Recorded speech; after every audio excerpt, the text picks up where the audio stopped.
Hey folks, welcome to the MMA Heat podcast. I'm Karyn Bryant. What's up, guys? Alan Jouban here. So yeah, I'm back from China, and Alan, before we started recording the show here, I was telling you that I'm not 100% back. Like, I'm back, and I was at the gym, and I was like feeling okay. Physically, you're back, yeah. It's weird too, because I stopped working out like an hour ago. I'm still sweating. I don't know what's going on with my body. It's kind of crazy, but like, there have been times over the last couple days where I'm like, like my brain's just like not 100% there. But I had a great trip, which I'll get into. But how was your Labor Day weekend? Oh, it was good. I went camping, enjoyed it. It took me a day to get back from that. It was only an hour drive, but camping nonetheless, you don't always sleep as well. So I was recovering. But I saw with you, I was keeping up with you on social media somewhat. Yeah. And I saw it seemed like as soon as you guys got there, you kind of hit the ground running, right? You were kind of getting into stuff and doing some interviews or meeting with some people. And I was trying to put myself in your shoes, after you go through whatever it was, a 13-hour flight or something like that or more. And then you get there and you're trying to acclimate, but you're trying to do your job. And, you have those days where you're a little bit off. Yeah. It could, it jeopardizes things. It gets the rhythm off. No, it definitely does. And so that you're 100% right. I hit the ground running because when I got there, I left, at like 1:45 in the morning or something on Wednesday. I got there Thursday afternoon. And I went LA, Beijing, Shenzhen. So the LA to Beijing is like 12 hours and change, and then the Beijing to Shenzhen is another 3 hours essentially. Mm-hmm. So I got there and just like changed clothes really fast and went to the fighter meetings, and so went and caught up with some of the people. So I had already missed a lot of them, but I was there to speak with Weili Zhang and Jing Liang and Song Kanan and Wu Yanan and a few other people. I got like 4 or 5 in or something. So that was impressive. That was impressive right there. Yeah, and Bisbin got there right around the same time. Brendan was already there. So we get it. We do the fighter meetings and stuff, and then I guess I went. The hotel actually was really nice, and we had a nice spa thing. So I went to the sauna and the steam room, and I even did the plunge, which I'm so afraid to do. Nice. But I was like, I gotta wake my body up and stuff. So I did the sauna and then got in the cold plunge. I mean, for like 20 seconds, I was like hyperventilating because I hate that so bad. But I think it did help me kind of feel, like a little better and kind of wake my system up. But I had to do the early morning interviews because there wasn't really a ceremonial weigh-in thing. They kind of had one, but I just had to do all the morning interviews. So everybody, for the most part, made weight. It was only, I think, Wu Yanan is the only one that missed. So just did some interviews and stuff in the morning. And then I had my day on Friday. So I went out and walked around some. It was so humid there, though. Like, I forgot. I went to Hong Kong years ago, long time ago, and I forgot how humid it is there and stuff. So this fro was like... Yeah. And, not for nothing, like, I don't look like a lot of people that walk around China, you know what I mean? So, like, I already kind of stand out, and then there's this massive fro, like, walking down the street or whatever. But I went over to this one place, did some shopping, got some gifts and stuff, and some lunch. Nice. And, like, it's an interesting city. It was very clean, and I know people were, concerned with stuff that was going on in Hong Kong and, whether or not it was going to be dicey in Shenzhen. There was nothing like that ever looked out of place or whatever, so I never felt unsafe or anything like that. And then fight night and everything, like the arena was a bit away from the hotel, but everybody was really friendly. Like they definitely there is some language barrier, and you lean on that translator app pretty hard. Even just for reading things or whatever. But I had a really good time. And I think the crowd really enjoyed everything that happened. I mean, clearly, it's nice that the 2 Chinese fighters won in the co-main and main. Yeah. But I think in general, they had a good evening. I definitely think it was a successful show. Yeah, I was going to say that, like typically sometimes in Asia, the crowd could be more reserved. Obviously, we've seen that a lot more so in Japan and whatnot. But the crowd seemed to really be into it in this fight. And then not averaging out all the fights, but the main and the co-main having their home town person win was a big thing, and you could see them reacting with the crowd a lot, climbing the fence and going back and forth, and the crowd was really into it. I was happy to see that though, because I don't really love it when it's you hear a pin drop during fights and you only can hear the cornerman, you hear the breathing of everybody. I kind of like the ferocity of the crowd kind of getting the energy up as well. Yeah, absolutely. And so they were chanting different things and definitely getting into it. So it was really entertaining. But the card was fun. I mean, there were a lot of decisions and things early on and stuff. So, maybe some of these cards, you're like, hungry for more finishes and things like that. And maybe that's just because they were like competitively matched or something. But even still, even in some of those fights that went the distance, there were some entertaining scraps and stuff. But for sure, the main and the co-main, were the ones the big deal. And you can't. You'd be lying if you weren't kind of partly rooting for the Chinese to like have a good showing anyway. Do you know what I mean? And that was the whole thing. It's like, I don't necessarily care if Jing Liang wins or Elizeu wins, but like, you just want the Chinese guys to show up and have a good fight. And I also thought in that one, the co-main especially, the whole time Dos Santos had to know, like, look, if this is going to a decision, like, I can't let this go to a decision, right? Like, he had to know he had to go for the finish. But just sitting there, and for that fight, I was cage side and for the main event. And I don't know if it was just a question of Lee looking really great or Elizeu not looking 100% like himself that night, but seeing Lee just put it on him like that when Dos Santos has had such a long winning streak right now and has just been wrecking people, I was very impressed. I was unimpressed by Dos Santos' performance. We've seen him in there before. And when I first saw him in the UFC, I said, he's flashy, but I don't know if he's doing enough in the pocket that impressed me too much. And then he started winning more and more and took out guys.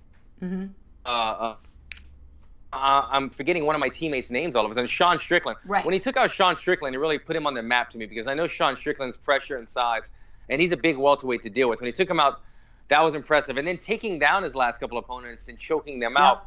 Curtis Millender, he got him out in the first round choke. Exactly. Curtis is a very tough guy to take down sometimes because he's got good footwork. He's very rangy. He did it with ease. He exploited Curtis's ground game very well. And so I realized that he's a very well-rounded guy. Yeah, he has a capoeira background, but very, very well-rounded. But Lee seemed to kind of push the pace the entire fight, make a lot of the good decisions on the break. I could see Lee was the guy that was a little more anxious to get that punch in on the break, where Dos Santos wasn't really thinking about it that much. He didn't look quite as sharp. I was wondering throughout the fight if something about the travel made him a little bit off, maybe the time change, the fight. Maybe I'm making excuses for him, but these things do play factors. Some people come in for fights like this 10, 14 days early. Some people come in on the normal 5 days, but then it takes 2 days to get acclimated. And those times sometimes play a little part in the fight. But all in all, I found myself, like you said, Karyn, kind of rooting for Lee because he's the hometown guy. And honestly, after the win, which I had it 1-1, but I had Lee winning the third round already. So he was gonna get the judges' nod in my eyes anyway. But he came up with the finish in the last couple of seconds, was tremendous. But seeing the emotions, I love raw emotions. I know most people do as well. You as well. Seeing the emotions of him. Jumping into the crowd, he hugging the head of security because he could not get to his wife and daughter. I thought it was hilarious, but very genuine of him, kind of just breaking down. But a great moment for Chinese MMA, a moment for Lee himself. So that was very fun to watch. But I thought it was a tremendous fight on his part as well. I don't want to take anything away from him and say that Dos Santos did not look himself. I thought Lee looked spectacular in his own right. And I think you just mentioned something about him pushing the pace. And that's one thing I was very impressed with his conditioning. That second round, I believe the second round is when he dropped Elizeu and, had it was just a very high-paced fight anyway. And I remember after that second round, and Leach is just like, okay, I'm good. Like, I was like, dude's not even breathing heavy right now. And he had a very high output, And I just was very impressed. Like, I guess he had done most of his camp up at the PI up in Shanghai. And he was saying, it was actually easier when the guys were coming down to Shenzhen. They were saying it was easier to cut weight down there because it was so much more humid. Like up in Beijing, even Jessica Andrade said the same thing. Up in Shanghai, rather, it was harder for them to cut weight, and she was heavier than she's used to during fight week because it was so dry up there. But once you got down to where we were, it was totally humid.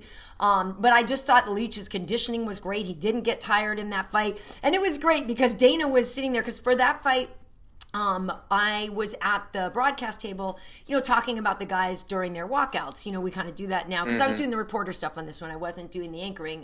John Gooden and Dan Hardy were at the desk, and I was doing the reporting. So now they have, the reporter, you've heard it before, sometimes talking during walkouts and stuff. So I was there for that one. So I'm sitting there with Mike and Brendan, and then Dana's just right over there. And it was hilarious because, everybody now, they're really starting to get into that, talking to Dana from inside the cage, and the Leech is, looking at him, and Dana's like, I know. And, and it was good. It was good to see, because Leech is the OG Chinese fighter now, right? You know what I mean? It's this guy's already got a lot of history in the game. He's one of the guys that kind of carries the mantle for the rest of the fighters. And so for him to be out there, get a badass win like that, talking up to the boss about his next shot and getting ranked and all that, because he wasn't even ranked going into that. Elizeu was number 14. I just, all around, I just thought it was a real good showing for him and a really fun co-main.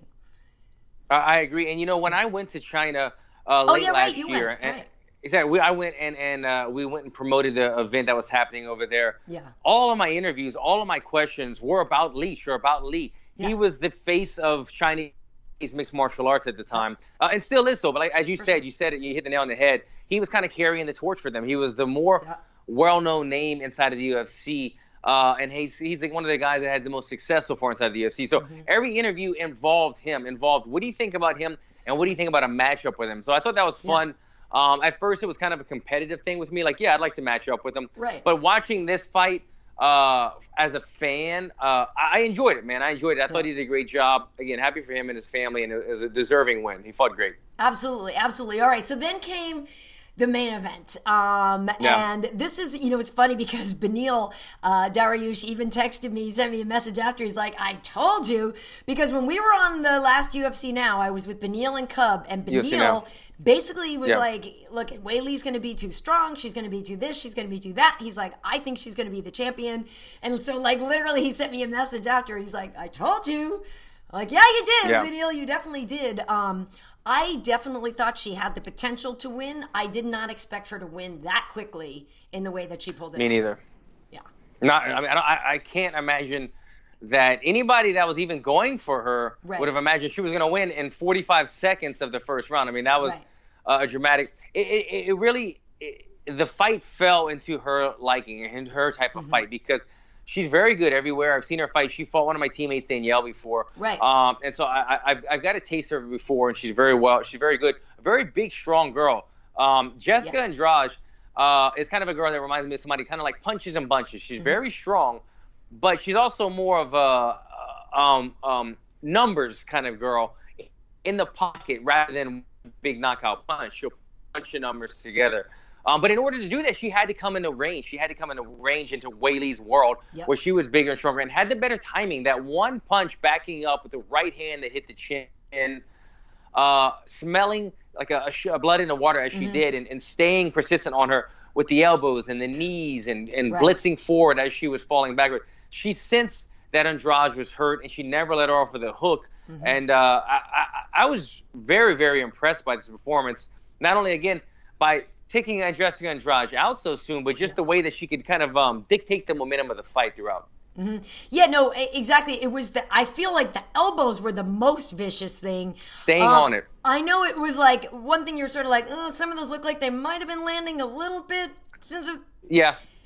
It's hard. Right. It's hard. You move your head this way and now it's in the back, whatever. So I'm not saying anything was not okay. But yeah, like you said, just the blitz, and Jessica even said something like, she took one punch or elbow or something. She's like, I just couldn't recover from it. I never even got a chance to catch my breath and recover. So yeah, I just didn't expect it to be that fast. But when you saw how tight she was in that clinch, and just the knees and the this and the that and the muscle, bam, bam, bam, bam, bam, everything about it was so incredible. And I remember talking to her jiu-jitsu coach, who is a Brazilian guy, and we were just talking about the fact that, she went into that fight on a 19-fight winning streak. And I was like, there's something to be said for that amount of confidence. She has home field advantage and whatever. And she's up against a champion, but she forgot how to lose in a way. Do you know what I mean? Yeah. She lost her first fight, hasn't lost since. And there's something so... she had, just when you're around her, just this very easy confidence. She's not cocky, but she's very confident.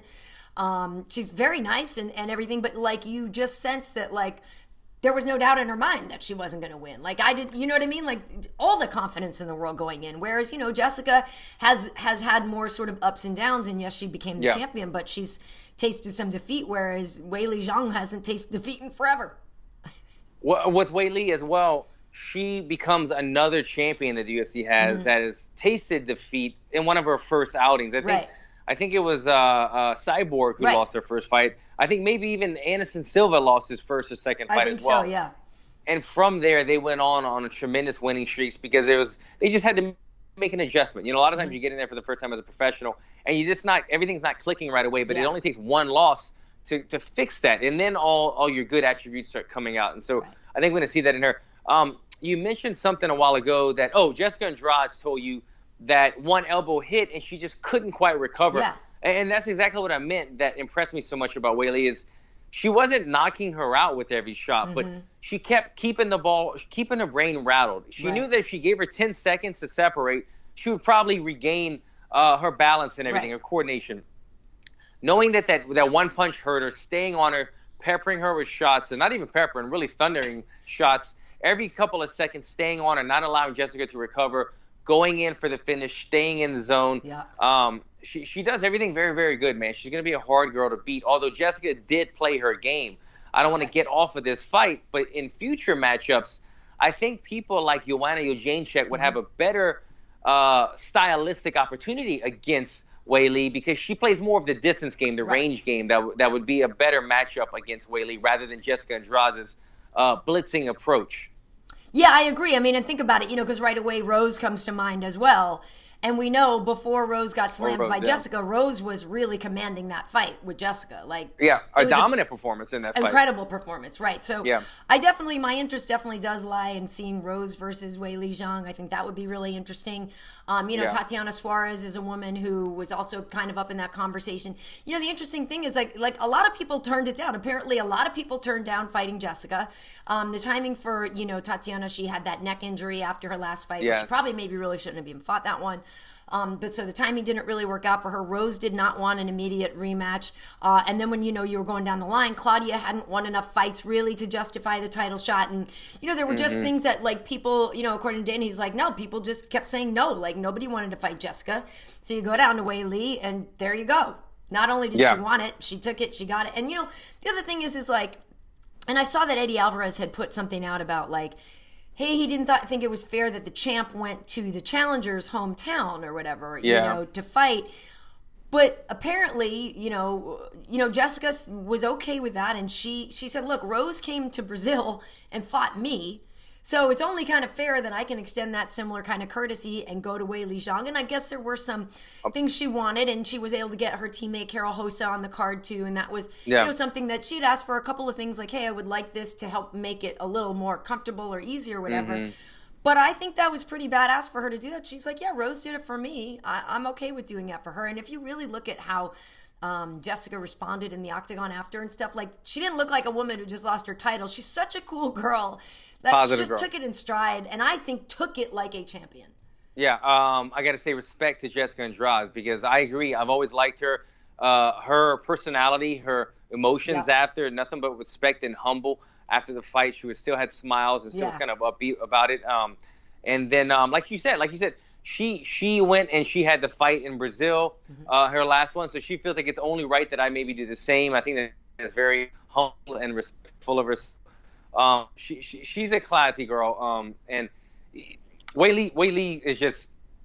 I think it was kind of like I go back to what you said in the beginning. You find yourself rooting for the hometown person, and like us opening up this huge UFC gym and everything in China recently, and opening up the market where we're going back to China more frequently now. And then, as much as I like Jessica, it's like I was rooting for Weili in a way because now it's going to open up the Asian market so much more to have this Asian champion, the new UFC training facility out there. There's going to be so many more fighters flooding in and more eyes and more viewers watching these fights from now on. Yeah, no, it's cool. It's funny because I did an interview with Dana afterwards, and he said that William Morris was already like blowing him up, trying to get like deals for her and all this stuff because he's like, she's a star, a little, which is like, yeah, I mean, you think about like you could put her in action movies and stuff like that, like, and she is learning English, and so it's just going to be a matter of time, that she can do that. But you bring up a good side note, the UFC PI in Shanghai. So after the fights back at the hotel, I was hanging out with our mutual friend, Richie Walsh, who you fought at UFC 198 or whatever. So he is the nicest guy. Apparently, because he's from Australia originally, right? Or New Zealand, Australia. And he moved to China now. So he actually is teaching at the PI. And really nice guy and everything. So we were talking a lot because he's like, hey, Karyn, remember? I'm like, Richie, of course I remember you. And he's like, yeah, I fought your boy Alan. He's like, you know what that's like, getting beat up by a guy that's that pretty. And I'm like, yeah, but dude. I'm like, Alan doesn't walk around like he's pretty. He's like, no, I know. It's like, he's actually really cool, whatever. Yeah. But like, he's actually, Richie's awesome. Really good dude. I agree. He was very cool and humble in the feed afterward. We went and had Thai food in Thai town like the next day or 2 days later after we had fought. Yeah. And for me, it was almost like he had Zhang Weili in his corner the night that we fought. And it was just kind of a random circumstances. Zhang Weili was in town for seminars, I believe. Right. And so he asked Zhang Weili to just be his third person in the corner. And I remember when it was done, I was kind of thrown off because I was a fan of Zhang Weili. I'm like, wait, now kind of I'm a fan of this guy. Hero of mine is cornering against me. And so fortunately the fight went my way. But I remember afterward, like going to the corner and I was like sweaty cup into Zhang Weili. And then after that, me and John became friends on social media. And then when I went to Australia after that, I went and trained at Zhang Weili gym. So Richard is kind of a guy in a way that introduced me to Zhang Weili. Cool. So I thank him for that. And a super cool guy. I'm glad that he's still involved with the UFC teaching over at the Institute. Yeah, absolutely. He's really nice, and we were talking, and he hasn't fought in a few years because he's like, look, I just found that it was like diminishing returns for me, and he's like, I was good, but like not great. I'm like, well, dude, you were good enough, obviously, to be in the UFC. He's like, yeah, it's good. I had some wins, I had some not. He's like, but he found a great career now, being an instructor there and stuff. Nice. And it sounds like that PI in Shanghai, it sounds like it's pretty amazing because I know Dan Hardy, I guess he went up there after. I saw that. He would train there. Yeah, he's doing some stuff there. But anyway, Richie says hi. I think I shared a picture on Instagram. If not, I got to do that. But yeah, really, really, really good dude. But yeah, to your point, I think China, MMA in China is going to be huge. This is something that we knew a long time ago with the Rough organization that we started talking to guys way back in 2013. So that's another guy I ran into, Song Yadong there, and he's somebody I'd interviewed like years ago. This guy, so it was really good to see him, and he was doing the commentating and everything now too. It was really cool. It was a cool trip. Hopefully we'll be going back more often. I think my visa on my passport, I think I got a 10-year visa on my China one. So there you go. Yeah, I'll be ready to go back. Yeah, it was really cool, but also I thought that the Kai Kara-France fight was good. I liked what he did with Mark De La Rosa. That was a good fight. It was competitive. I do think Kai Kara-France is the one that won that fight. But otherwise, there was just some good entertaining times, and like I said, the people were just really friendly, and I think everybody enjoyed it. So it was a success. I know it was on really early for people here, but it was a good time over there.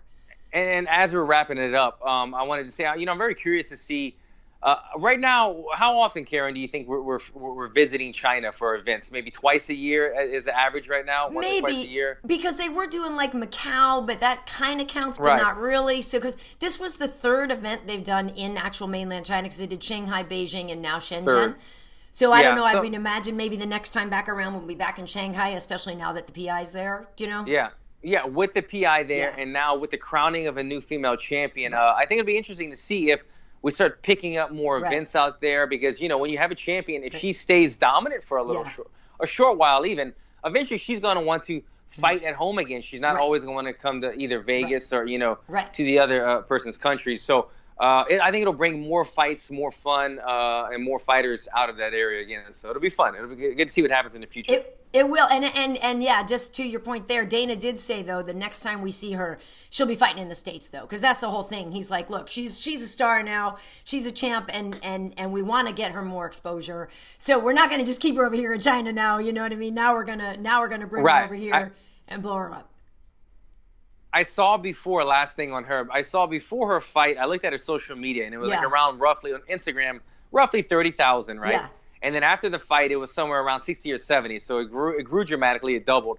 Yeah. But then I remembered that when I went to China, they have separate social media than us. So she might have 30 to 70,000 on her American Instagram right here, but in China, there's a separate Chinese Instagram, probably huge. I'd love to see the numbers. If we have any people watching this, bring up the numbers, tweet it to us. I'm really curious to see what her following is in actual China, where there are millions of people out there, but we don't really get to interact with everything social media. It's completely separate when you go there. Yeah, I think they said on Weibo or one of them that she had like 4 million. There was already like she was trending like crazy, and there was like 4 million mentions of her or something on Fight Night. Something insane. So yeah. That's incredible. Well, yeah, because I'm not even sure if it just aired on one of the CCTV channels over there or not. I'm not exactly sure, but you know, the potential for her to be exposed to literally millions of people like anytime is right there. Yeah. So pretty incredible.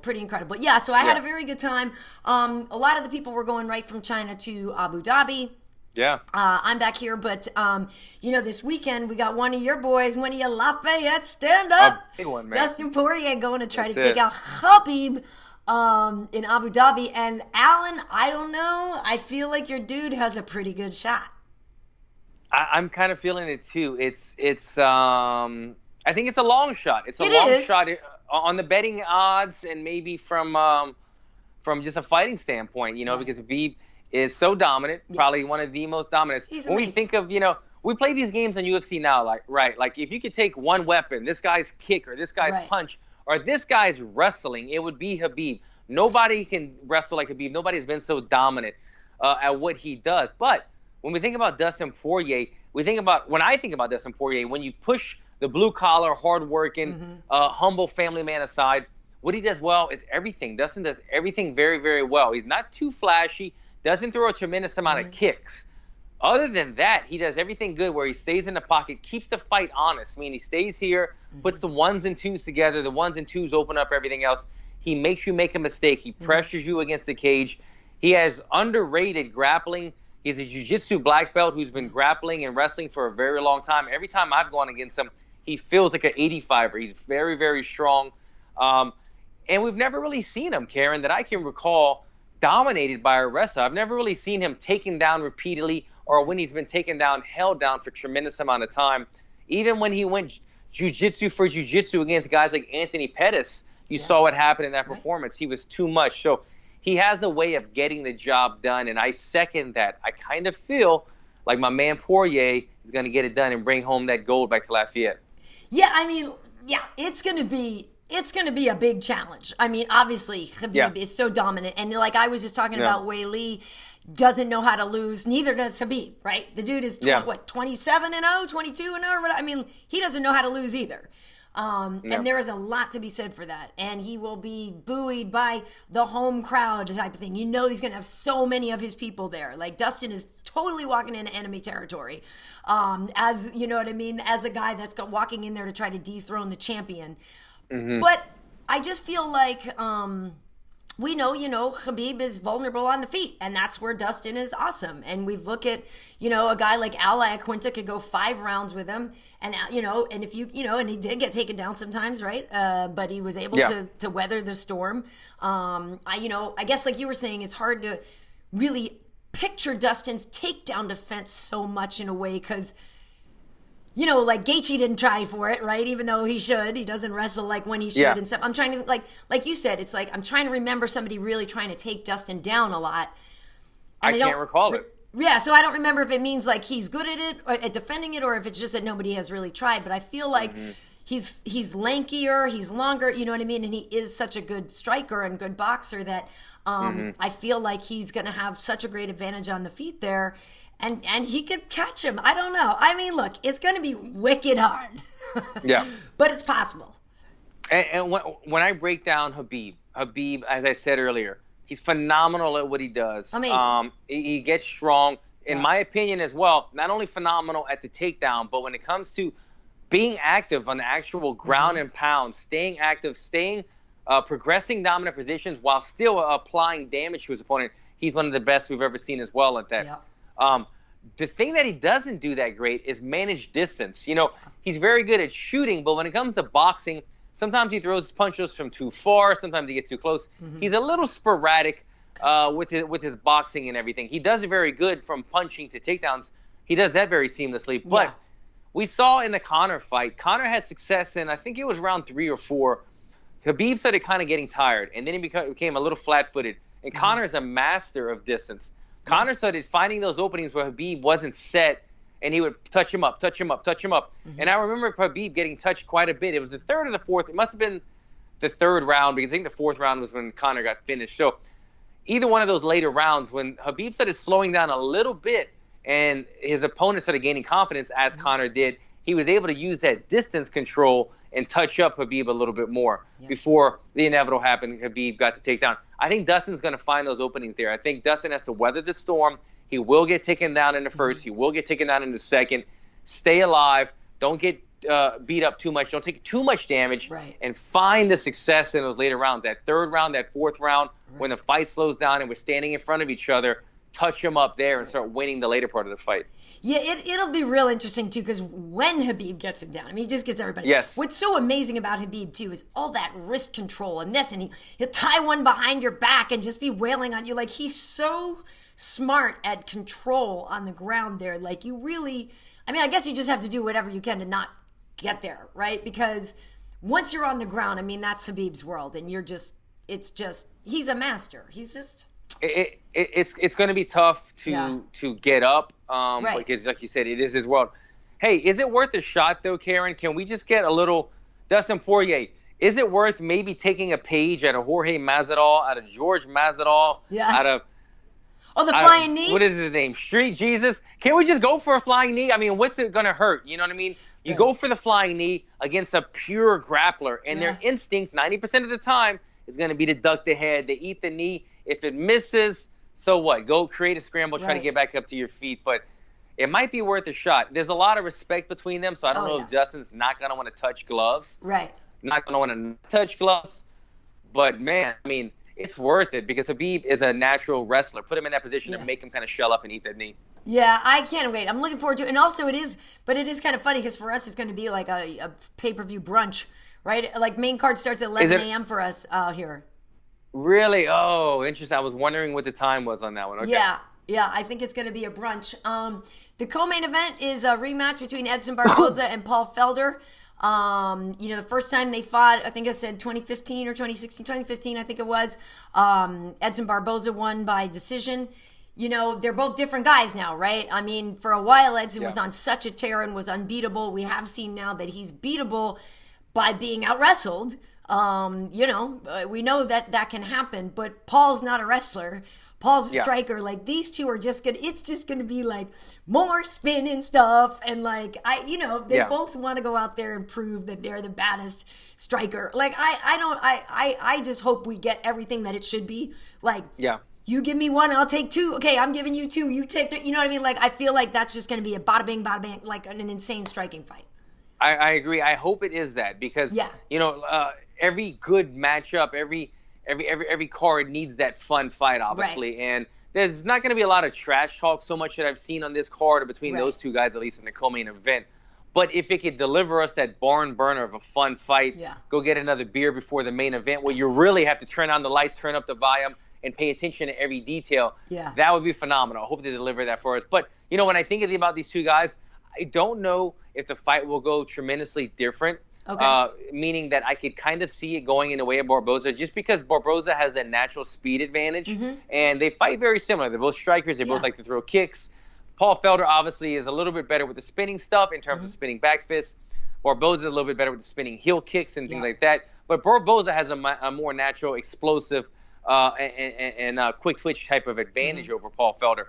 But on the other hand, when you look back to their first fight, over the years, I'd have to say Paul Felder is probably the guy that has gotten better at his own game. I'm not saying better than one another, but when you look at who they were 4 years ago and who they are now, Paul Felder has come into his own a lot more, where we've kind of seen Barboza go up and down and have his stumbles. He's fought tougher caliber opponents, opposition, but nonetheless, Paul Felder has gotten more better than his older self, I believe, than Barboza. So it'd be an interesting fight. I just, like you said, hope it delivers. It's one of those I just want to be watching, a striker's delight. Yeah. Go grab a beer before the main event that I really have to focus on that one.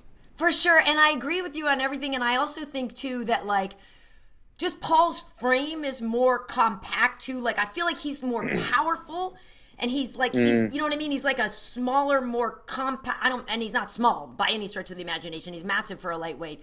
But I just mean, you know, arm reach and everything like that. Edson has more of the long arms, the long legs, whereas Paul doesn't have as much length like that, but I feel like Paul is very powerful. And powerful inside the clinch as well. That could be a tipping point to this fight, because if you see Paul not having success from the outside, we could see him make that adjustment. He's a very smart fighter, obviously. Make that adjustment, close the distance. If he's not level changing to take Barboza down, he could just push him against the cage, get that underhook, and start working that plum, underhook, head control, elbows, knees, where he's very good. We've seen Paul have a lot of success in that clinch. So I wouldn't be surprised to see him employ that type of strategy in this fight as well.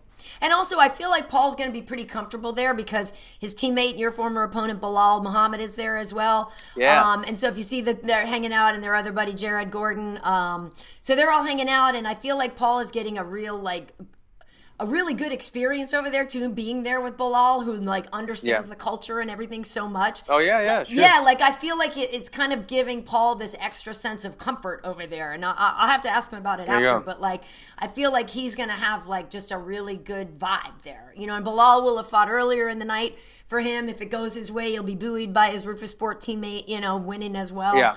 But yeah, I think like I know Paul's been dying to fight. You know, he punctured his lung in that last one, and like, you know, I work with him a decent amount over at ESPN and stuff like that, and I know he's just been hungry to get back in there, so really looking for a lot to prove. But to your point too about Edson being up and down, he's got a lot to prove too, you know what I mean? And like you said, he's been fighting these really tough guys, and a win over Paul that he already has, you know, maybe his confidence level will be really high because he'll be like, I already can beat this guy, I already know it. So yeah, it'll be interesting. I do think it is going to be a fun striker's delight, and I hope we get at least like a round and a half, a round and 2/3. You know what I mean? I don't want it to end too fast.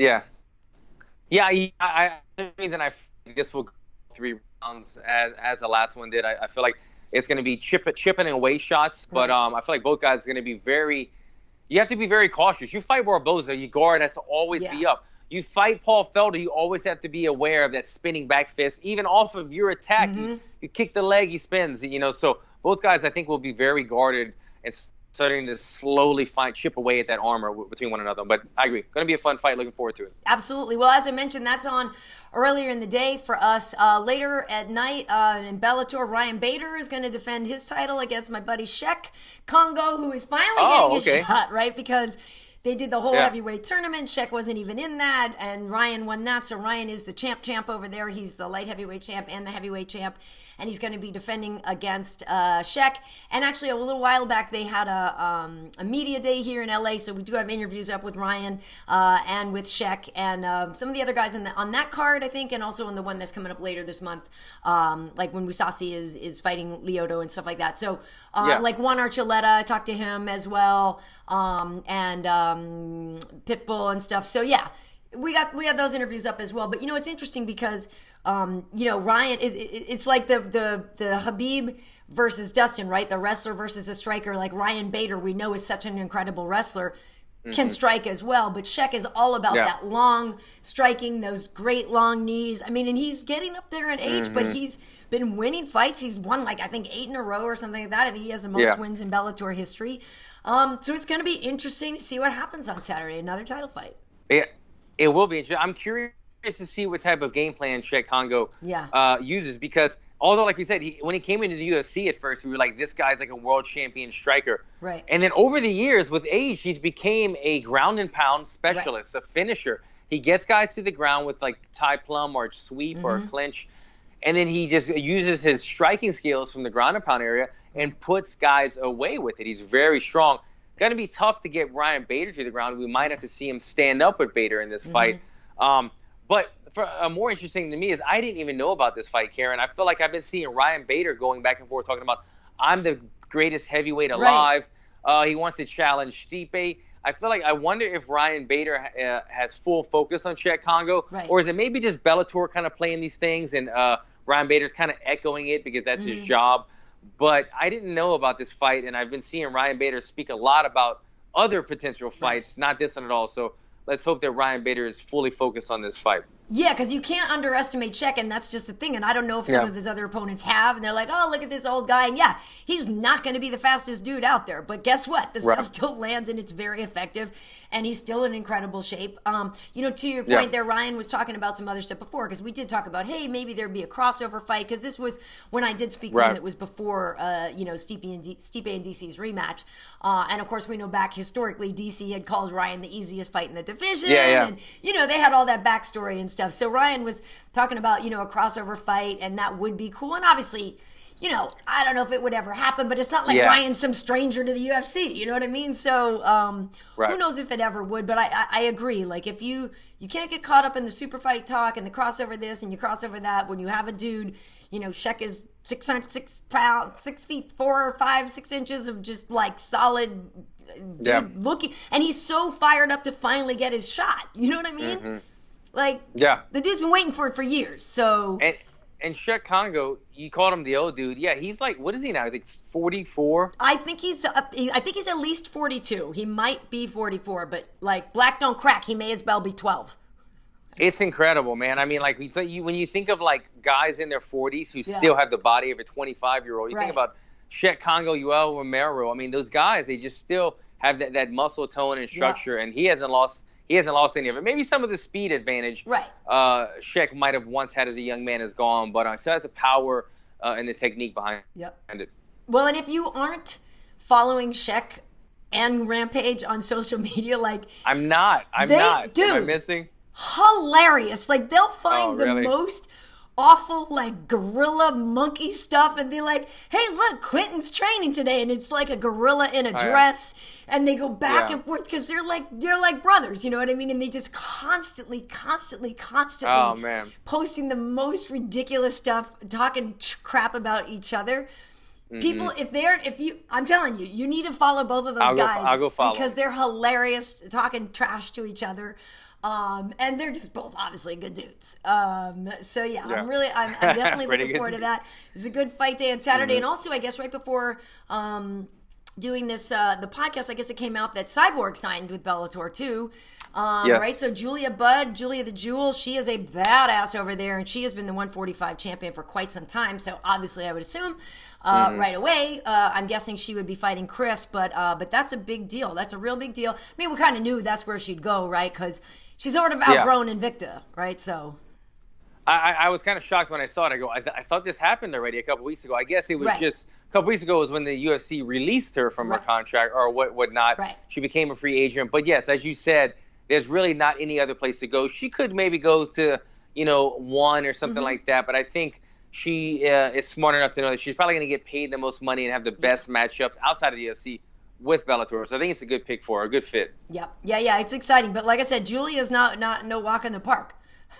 So you can't just go over there and be like, oh, I'll instantly be champ, because Julia's got some other stuff to say about it, and she's very, very good. I did while I was over there. If Wade's not too busy and he can cut some stuff together, but I did sort of do like a little travelogue of my China trip too, some stuff on event night just to get you like a sense of what was going on in that arena. So hopefully we'll be able to get that out as well if he has time. But also, like I said, we've got interviews with Ryan and Cheick and some other guys on that card, and also on the Bellator card coming up later in the month. I think that's it. Yeah, I think that's it. But so I'm my next trip is Mexico City. Mexico City. For that one, yeah. So I have a couple weekends off. I'm not on the Vancouver card either, but then we're going down to Mexico City for the Yair Rodriguez Jeremy Stevens fight, which is going to be dope. Oh, that'll be fun. Really fun. Right. I didn't realize that was the man on that one. Yeah, that's gonna be good. All right, so on Instagram, I'm KB Heat. On YouTube, Twitter, everywhere else, Karyn Bryant. Also, we have MMA Heat across the board. Where can they find you? At Alan Jouban, across the board, all social media. Make sure and give both of us a follow, guys. And Alan, any news for you? Anything? Have you talked to Sean? For me, as for my fight? Yeah. Yeah, I still not yet. I know, guys. It's the hand. It was one hand. I had surgery. Now I'm trying to correct this hand. I cannot bend my finger for 6 weeks. And let me tell you, well, I mean, this is a decent finger to not have to bend. But I know, you're a lefty. Yeah, I know. But it's such a pain in the ass. I'm still trying to train around it. I put my hand in a glove, and I've been punching like this and doing grappling like this. Yeah. I'm just trying to stay in shape and continue getting better. And once I'm healthy, I can go ahead and talk to somebody and make a decision. But yeah, like I said, I've just been trying to take some time off. Right. Not really. I wanted some time off, but not this long. I wanted to get healthy and then kind of figure out what I wanted to do. But I haven't been healthy for like 4 months. So once that happens, I'll be able to make a clear decision. Cool. All right. Well, that's good because I know people are always asking and stuff. So yeah. So anyway, well, yes, thanks for checking this out, folks. And I guess next time we'll be talking about whether or not it's and new or and still. Wow. Curious to see it.